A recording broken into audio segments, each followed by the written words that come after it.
Mais peut-être, c'est vrai que le quoi un peu un coup de feu, c'est vrai que le quoi un peu un coup de feu, YouTube peut pas tomber. Le quoi un peu un coup de feu, mais quoi un peu feu, on va bien changer me voir. Mais là, aimer, mais là commenter, mais partager. Et qu'est-ce qu'on le fait le voir? Alors bois subscribe à le Google. Et ouais aimer. Ouais s'abonner. Ah s'abonner. Là s'abonner moi. Là me devons s'abonner. Yo a nyeba o django me bon bon terrain ne me va ma désabonner. Là tu s'abonner. Nya ba t'abonner. Abale ke o glome na ba ne mare po mia po mu le YouTube kaka bofo kwa. Jagbagba na like. Na comment. Yes. Na subscribe. Yawa. Et na kwa si pe de mitete. Ye ma yere. Na share na ma share ma. Et la partager hein. Ne share na ma share ma kwa. Ma share ma poga anya bari. Wi tutu pona la. O vivi ngwa. Ye ya lo le ke do. Et toi quoi à quoi? Toi tu as du faire la tomber. Et ya o gros me wa. Bojo. Ya plein of you wa ya to be mayomi nai. Ento bona. Ento le bona. Oh, cavavire ne ya fire ya te pere kwa. Te pega ina. Kwa cha bija kolonya. Ano cha chale gele. No ko no gbo chichima to ya ite pere. Ai te pega. O Kale me jima be no ko bachi no. Aye gbebire. Kai. Ajira oniga. Oh, atre ya melio. Lucky, mi fona ma. Il faut la pas. Enye yomi. Na bono. Ya poto. Mo pe de disibe de vi yomo va ochi. O de suku kaka wu. Nye malolo gabo wa na po mo fiya. Kaka. Nye no oji pon va sede va do fi ke wa de sondo. Ta me jibe wa sondo. Kaka nya tita mo kuna. Ni ma jiba vient de son domo tore que a no titan comme ala ba bon ni mo ko titan jovia ai du kaka ma boko jinu de ka jinu vo fu pepe ine le ma kata ko ma ala bo mia manom mia bo ne do kuma yi na ko agbo pian na yo ayi fi ni mo ko titan jo gbe mi lega Papa, doa Georgina yere. Wow. Amu tomo na na prono ho le mu. Tari, mo jiba nya osusu no asonto. Dokawa asun be asun. Efo. Dokawa to pobo wa ten wo. Ye mo jiba no bu akumo le bo awo ye vu do de anote podeka. Na ga jiji bam nyasemo wo mula ha na jiji bam nkpo mo mula ha ya hanu na we kapu mo mula ya hanu no do asitere nku vigina nyima ya hanu wanya te pare kado anya dodo yeke adamire adawo te pare ka kasema wano duama ewe yiji mo na kapenta ha master na gbede ha o master Egbojanya. Nya vinyama te de suko kaka gwa. Nya do yimo jibo no kpla wa mofa. American kpla du don no la. Kwanto. Ya mere wa kpla du kpla la. Mma mi jibo no wa ma. Mere ne kpla. Ya bono. Dama ti ha don to teme. O mo ngani. Ople fugan. Allo? Nya chwa po gan. Ewe jakpla ya polola ye ya akpla were akpla chukolola were du wa ka jibe akpla awo na wa sunu ju don no la do aga suku igeke ne ga ifire le ma na ikpla ma ano suku ha ya no kpla awo do ma mani do ko kpla na ya la usuna enyana va wona na de suku gege de ka kaka wa vai do ma wo pe amerna terati wa yara va egboji o ma lo ko kpla na ya bele yo kpla kaka koko ona da te digba mo ni ne ma ko ele ba amerna tera hati wana da ko to ka la jibe ya o baba na mama ko papa ya me ya kpla toji do Yesu Kristo mi ade toji toji ya ha lo kpla ni ha anu ka on Mano toji me. Mano no mami atakon. Ei, devia agora, mas. Ama botou de ameia ha. E nya fifi ya kulomola. E ko nya ko de fi problema. Cho, aba do amanwa. Ado ni cho. Avec toi, il faut donc qu'on le doit. Alors, meli me be ya no. Bon didi là. Cho, waka. Ya don vi wala masama. Ya plateau di ya no mami attaque bon. Mami attaque le tour no bo poni a. Cho, ou poni Devia avec défi. Alors, notre ngopi ni ajale mo wa. Cho, papa, mama manyo. Ni to jare, mami atama pour le fuma. Wapo, o le fuma o la pomo. O daro na ni o de tugbe o bien. Amu wa glone. Nyam ya kula toji idolo. Mano mami atakon. Ano ababa ve no. Kita kwa na glomo mami atava no nyeji mo nyepogo nka. Ne de ami o blofia. Merci. Don't worry. Mamu tamo cho nyenji. Ebi akwa feto igboja kula toji ido la kwa feto aba. Ore na mke kuma no chimu. Garo mo duna ko tuchi amo. Be kawo do kula afoto wa. Afoto ido na go tuchi aba. Papa. Kpọlọla do ale bebere na. Amere do akpọlọ fia enyorenye. Mo je si o. O fi akpọtọ ipalo to oh, no joke. Nan me jibe na kpọlọ du yo, mo je na be kpọlọ angoga be tumo be na be kpọlọ. Ama amanya gbalo wa kpọtuka. Anyo masi. Ma fi chupi akwa. Awo masi. Yemi hey. Mata mo yo mi lu mi abu ta mo cho nji. Papa nya mo ja kwa toji mi. Na no mami otakpon. Oro ti tu na do mo. Tro. Ni adola. O ti na po yi ono do. Enyo. Tro. Agara chi mo. Kuno fun tam. Yo kore. Na ko mu yo ko le ko na ko je nya ji won ko yi. O ma te le ko fati. Oh yi. Ko faci le ba. Yo ko ku ni a. Mo fu o fu a. Ade fu a. Toji fu a to. Ko da ki konke. Ni pregono. Subu epo. Ni jigono. Ara Ko ti ya mo na ma. Oro nku so eto are bobi. Na bono. Ya poto. Uma blonde via la via. Ma jima kono. Aya ha to a ma jima kono mo. Ayi yo ba yo ason do yo ti via kwa nyin to mo de do mo. Fi ma da oro wa wo do a ma jiga. Yo. Ya ma. Enyo. Fa jinda da na ma du na otra ma ko mi na ma de le lo mo fi file. Sia. Nya ba ka vo yi. Akabwa. Na ma yi kwa. Sia.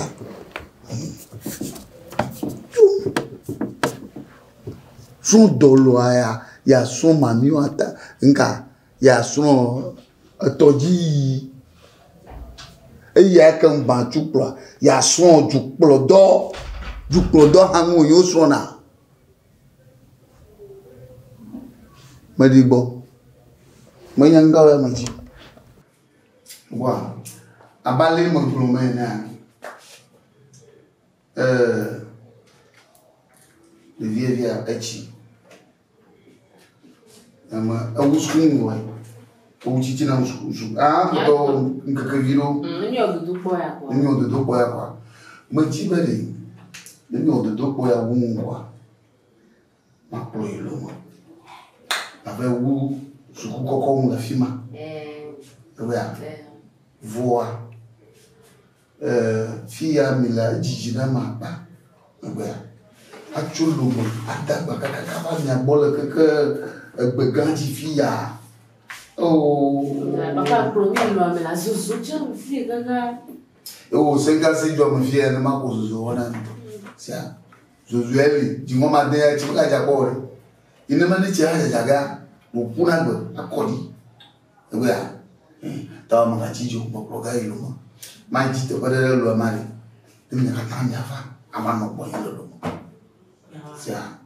papa obe a dit te pere le me donc tu allais te faire placer le loi te placer ni allez ma ça fuma do ne mi la blom ma te bera la ba ma avia ni na ma dege ni da ma ti ta via kwa ma mi ga jo ni ame ava ile waka enfin il est Burkina, à travailler il est Sierra Leone, il Ghana, enfin il Nigeria, quand ma gâteau boit n'a pas quoi, Jimmy la carte. Ah, non tu es journal lobo. Bueno, bien beau vivre. La quoi que c'est le cas de mes amours.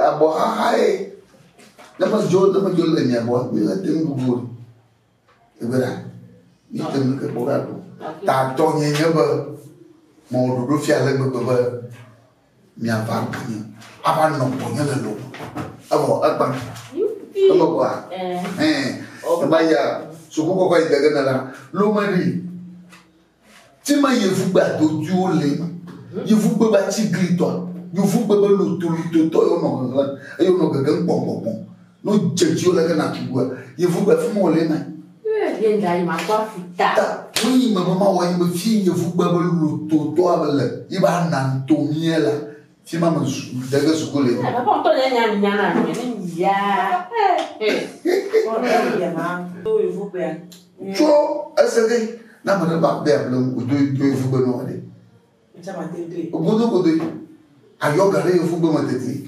zia ga ya ni yo de fu gba me wo ni no fuma ba ya de kula ga so ngi da kula ngo abo ye fu gba ko da do lo ma de ye fu gba wo li to ani po do mi to ani suku ho wo wi ma to ani suku ho gan to ani suku ko to ye ani e bien suku ko to ba ye fu gba lo to mo ide ke ma le e ko vinya ya kenyu ri to ojo uru da dono na kodo ni la don dinu ko nyega ko ma wa papa la ko nda ya lo aya mo buje fero aya mo buje ni lo o mo ko ai na ya mo buje ko na ida mele je ba na po pipa o ga ta lo ai ashile lo mo wa shigama ma ya shi violo no oh ma ya shi violo na no fia ba yo ira Karachi no fuma gudu abo. Quand le carabasia. Cho, asiante ma mlaide luma. Nya si grando. Abeto no na sia magbesha. Asiedi na besha. Comment dit te belle fuma ça? Me te pas dire non. Ça. Ano.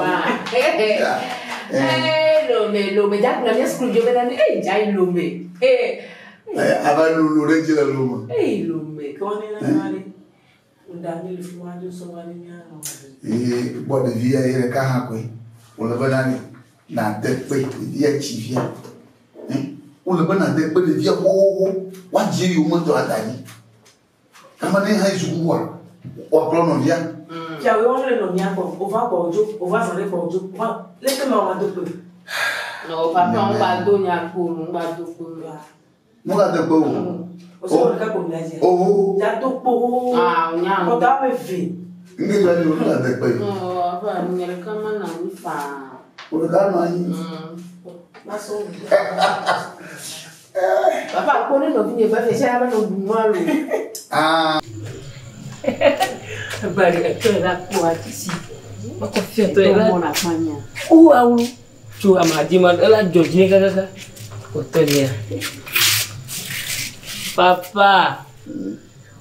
Papa ponyo yama bia. Papa. Bakoya. Ah, on a dit on dit vous mais. Hein? Papa. Papa laka. Etonye. Ato laka. Papa. Papa. Non, mais tu etoye ya. Atonye. Ah, ou le tonye ya lo. Papa. Papa. Papa. Oh. Abanga. Etonye. Avec dime ye. Titan me. Ato pongiro. Etonye ya le kuna titan là. Ah, papa. Onye ko na ko mon ko nya pe ko yo na nya lo. Ya pe ko na me. Oh. Papa. Papa. Fika dada. Papa. Dada. Dada. Papa. Dada. Il va quoi? Oui. Papa. Papa. Papa. Attends. Etonye. Afo. Papa. Nke jore chi. Non vi ene plein. Non vi eva pangolo. Yo ne ponyo ada kwa bo. Apa kwa mi kukuba o de vi o mi yuge e ko jani. Allô maman. Va janvier ne gbo po a. Tu vas pour papa, ebe papa ni eche eto. Ne gbo mo le me. Maman. O maman do huna va fifi dien lo do hun di hune gbanye opo hun ke vana kabaware do na va. Là ye tutu yo. Apa no vi? Papa. Apa no? Voilà. Jine me kaine. E to nye ya la. To we nya me ya. Ye di me. Fikanelo. Ni ke le dapango va les school lo ame. To. Obi no ya de. E no nye mi yo la va. To wa. E to ni ke di me ya la papa. Ko ti di tabe no le fika. Dapango. Ta papa Kama sote. Dapango. No sipo. Menyo. Loko yo na o. Agbe ko elon. Awule akpeko elom. Okay. Papa. O ka to ponu la fun. O fonga. O ka to ponu. E ja fun. E si a. O fonga. Jine cheme no. E gbogbo ma. Agogo. E fo nine jine cheme no. Na yin de ka be jawe. E no agbon na lo. Ma un to ti be na de mi am famia va to ko ni ya je. Wa o ko nyire lo. Non fi hama la sinyo. Ne me kulvo la vanya papa ga E si jibila. a. Non fi la sinyo. E mi kwa nya me to e ma. Manua, fo wo ya wo. Oh, nyale. Quand toi ya velia ya, weni ton ya dom la no. Gagner non vivant no. C'est à non ne va. Ada ma yo je tu de ma. Oh, da si en ma ou toi. Après doit tomber avec plever. Toi me ton be violer ici le lomo. Oh, enyer ka ko be di. Tu ya fond dilo. Gano tu mo fune se sino. Da singa fo fongala aga ba suma jola. Mirasi togbe ke enana zontolo. Ya ele no wole diara. Ma bule na mi po, e voix di han. Kaka jifiga ya reka. Aha, e vinyo mi nyanke joa. Mi ga ko chitere fio. Awone no fia, nwo ye le fia ate va fond. Bonne mi ko tera le fia ko e be lu fo ma ga ba do mo. Sia, mi va mi jo no anyigba. Aya fafa ono ko pundi ne ko be jawe o. E sia. Il va me dire mais tu te pas alors. Ah bon. Enfin, il va me dire il y a fait la pour ni le couvre. Mais le be dran. Dran. Ah, le tofia. O fo to ma na. Yi, toi ma bien né avant na zura mo to mon ko na da. Ok, il va me dire mais ka fa fio. Après doit commencer. Avant pata. Le via après mo. Azunyu yo le ja gwa. Bon, on va de tu peux le mien tomorrow. Non, vi la ka onina ni emi le pene. Après non, et puis ouais ya. Comment sont ouais ya? Et tu sont ni des vieux betori. Maman, j'ai envie que mon église qui plombe pas la mer. Oh, ba ka janvier lo su fo. Ba su fofo. Mi wonde ya. Ya pe fo wa mi wonda mi obodo do wonda. Kama akona mawo. Apo don to jiba na ba ti si apo. Si a. Ajivi kaka wati ke no vi ke chamele o domolo. On ne connaît pas que tu as bien. Bon, bon, on a sur les ici. Ah, mais tu vas bien, hein? Ah, papa. Papa. Papa. Midasi, d'abord. Tu viens te regarder. Kaka dit vieux cimetière. Oh, pourquoi on depuis que. Ma de non na biati no. Eh, ma go di yele mele kika mo ko mi yo. Bon papa go bon. Ah. Ayo. Oh. Info. Oh, papa, mi kule sema fo. Mi kule sema fo. Ça. Papa, yalo chite. Yalo chite. Papa bon. Yalo chite. Nyanchoa chita ko lo gbofu ko bi. Agbo a. E kule. Papa. Atike choa. Nkiwo. Papa. Bonjour. Oh papa, aniga. Ouais, toi. Mon ouais.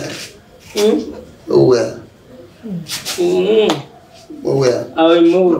Bonjour, nous le magui. Ah papa ga jom papa mo. No ko mama we man. Afo makani. Obedi ati nora. Bonjour. Nyama no viwe.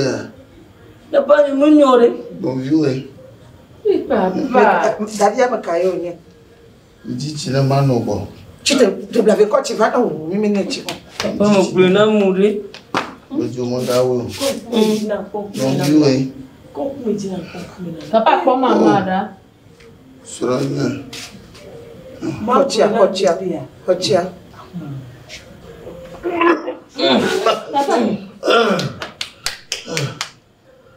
Ma ci portare wa non ci portare ji.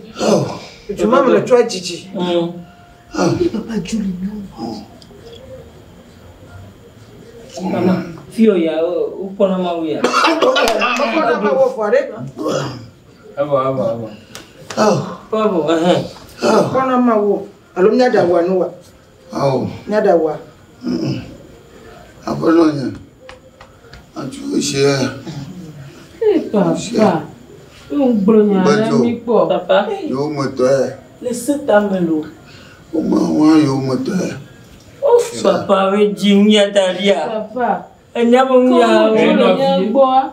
tei. Mintono vinha. Uhanga de tubapa. Oh, vida. Papa. Apolo nya. Afo. Vinha que Yo. o ma chile da pango. Mo ku ya lo. Mo ko ka lo. Sia. Non via ko ni ko fanya hamale. Ma ku avwe. Papa kada Ga to e. Fika ye valo ma fika le.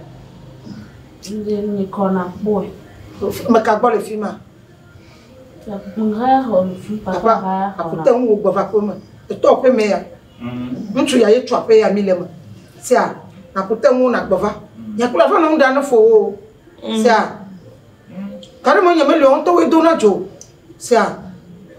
Akula si o gbadu ara ona. Non. Non la me kare me no fo kware. Ya kpole ikote da ba no ro. Laisse ta melo. Won tu ya. Won tu fo ni vo bi. Nka ba si tu ya le gong na fo wane na. Ye me yi be kpolo no bia ba bia nya je sia. Oh, papa. Nka ba do fu tu yi na. Papa. Tu wa kulo nya le be na ni yo ato. Hey, on sana to ba yi na ti